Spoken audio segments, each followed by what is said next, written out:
Hey YouTube, this is Yobi1 checking in, and I'm here today to give you guys my review of Loco in Yokohama, a book by Baye McNeil.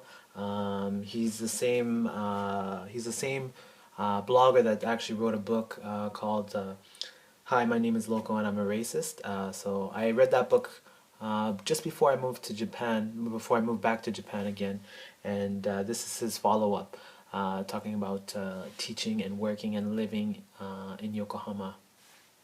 So, one of the first things that I thought when I was introduced to the Loco in Yokohama series was I was just really surprised because I never thought about getting the perspective of from another black person in Japan. So, I had been watching like Tokyo Kuni, Tokyo Sam, Tokyo Swan, and other J vloggers and stuff, but I never got the opinion of what it's like to be a black man in Japan. So, when I found out that there's Loco, I was really surprised, and so I checked it out. I read his book, and not only did it connect with me as as a black guy living in Japan, but it also connected with me just from his own human perspective. And so I really liked that book, and it really made me reflect and think about everyday life in Japan, from the littlest things that happen to the bigger issues that you see in your everyday life here.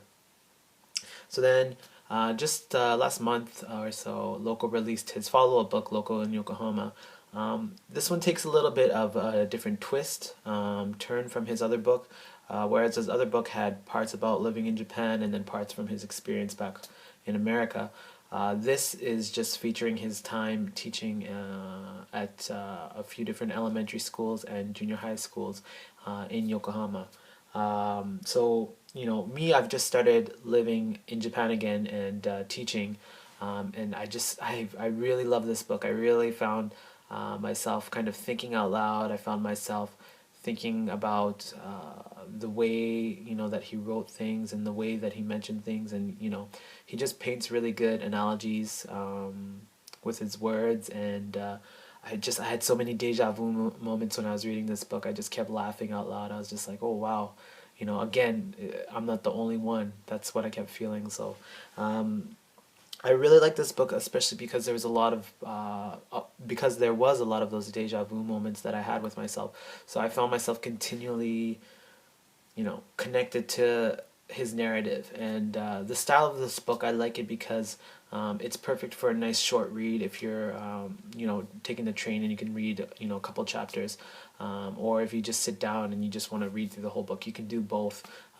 He has a really good style, and I like his narrative because he'll talk about something and then he'll jump forward and then he'll jump back or something like that. Like he'll just give you these nice little kind of blog-sized stories, which I really liked. But they all kind of connect and arc, and they kind of paint a really good picture, which I thought, I really love the people that he wrote about, and again, it made me reflect on the people in my own life and kind of, start thinking about those connections and things that I'm making.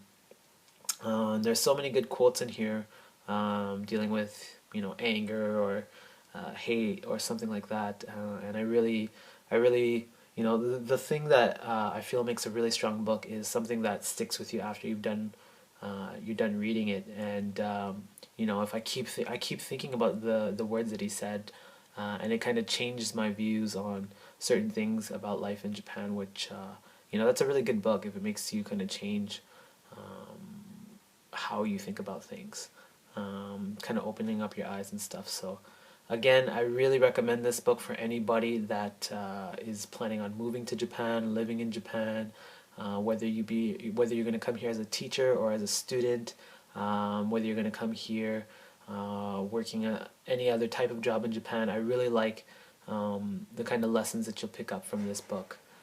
So I highly recommend it. Definitely check it out. You can get hard copies of these. I got both my copies on Amazon. They're really cheap. They're on sale for like $3 at the time. I think they're like $5 now, but it's still well worth it, especially if you're planning on coming to live in Japan, which I know a lot of you guys are. A lot of you people that watch my videos are. So again, it's a really great book. I'm looking forward to seeing more from Loco. I hope that he continues to write about his experiences. You can also follow his blog, Loco in Yokohama.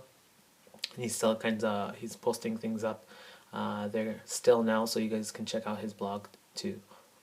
Anyway, thanks guys for watching, and I'll be posting some more videos soon. So, Janet, see you next time.